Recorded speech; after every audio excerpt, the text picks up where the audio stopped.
Pizza শব্দটির সাথে জড়িয়ে আছে অনেক বড় ইতিহাস।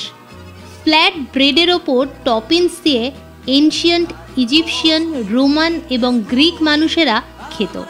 কিছু কিছু সময় তারা আবার অলিভ অয়েল আর বিভিন্ন হার্বসেরও ব্যবহার করত এর মধ্যে, যা আজকের দিনে ফোকাসিয়া নামে পরিচিত।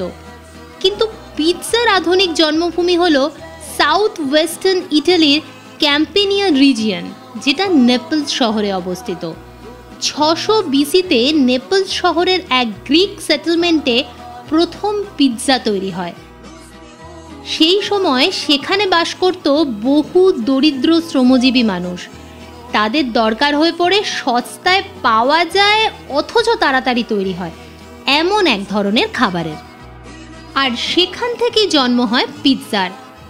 আসলে একটা ফ্ল্যাট ব্রেডের ওপর বিভিন্ন ধরনের টপিংস দিয়ে খাবারটা তৈরি করা হতো, যা যে কোনো সময় খাওয়াও যেত।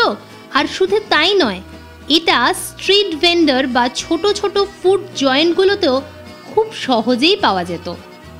যদিও ইতালির উচ্চ শ্রেণীর লোকেদের কাছে এই খাবার একেবারেই পছন্দের ছিল না।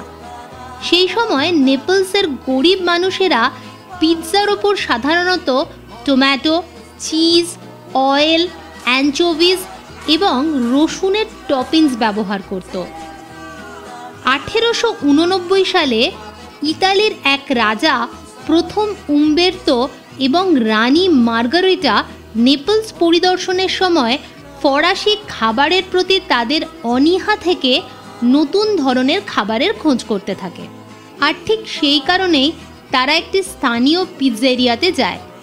সেখানে এক ধরনের পিৎজা তাদের খুবই দৃষ্টি আকর্ষণ করেছিল, যেটার নাম ছিল পিৎজা মজ্জারেলা। এটা ছিল মূলত একটা পাইয়ের ওপরে সাদা নরম চিজ, লাল টমেটো এবং গ্রিন বেসিল দিয়ে তৈরি, যা ইতালির পতাকার রঙকে রিপ্রেজেন্ট করে। আর তারপর থেকে এই পিৎজার নামকরণ হয় মার্গারিটা পিৎজা। এই ঘটনা ইতালির উচ্চ শ্রেণী মানুষদের মনে পিৎজা সম্পর্কে ঋণাত্মক মানসিকতার পরিবর্তন ঘটায়।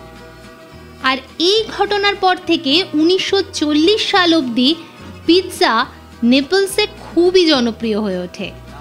এই সময় নেপলস থেকে বহু পরিযায়ী মানুষেরা এই খাবারের রেসিপিটিকে নিয়ে যায় ইউনাইটেড স্টেটসের বেশ কিছু শহরে, যেমন নিউ ইয়র্ক, টেন্টার, নিউ হেভেন, বস্টন, শিকাগো এবং সেন্ট লুইসে। এই সব জায়গায় সেই সময় প্রচুর কলকারখানার শ্রমিকেরা কাজ করায় পিৎজার গন্ধ ও স্বাদ এদের মাধ্যমে ইতালিয়ান ছাড়াও নন ইতালিয়ান মানুষদের মধ্যেও ছড়িয়ে পড়ে। দ্বিতীয় বিশ্বযুদ্ধের ফলস্বরূপ বিভিন্ন মানুষ বিভিন্ন জায়গায় ছড়িয়ে পড়ে এবং তাদেরই হাত ধরে পিৎজার জনপ্রিয়তা ছড়িয়ে পড়ে সারা বিশ্বে।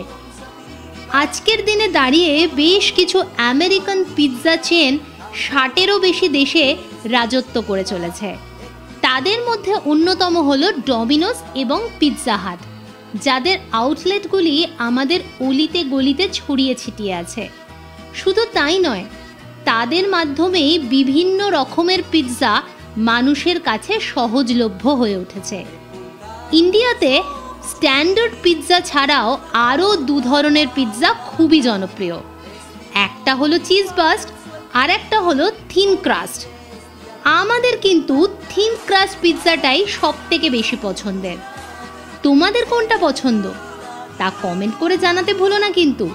তাই পরের বার থেকে পিৎজা খাওয়ার সময় নেপলসের সেই সব শ্রমজীবী মানুষদের ধন্যবাদ জানিও, যাদের জন্য আমরা ঘরে বসে পিৎজার স্বাদ উপভোগ করতে পারছি।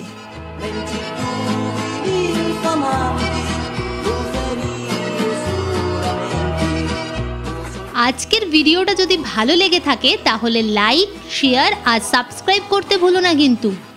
তোমাদের এইটুকু উৎসাহই তো আমাদের ভালো ভালো কাজ করতে অনুপ্রেরণা দেয়। তাহলে আজকের মতো এইটুকুই, ফেরত আসছি আবার আগামী সপ্তাহে।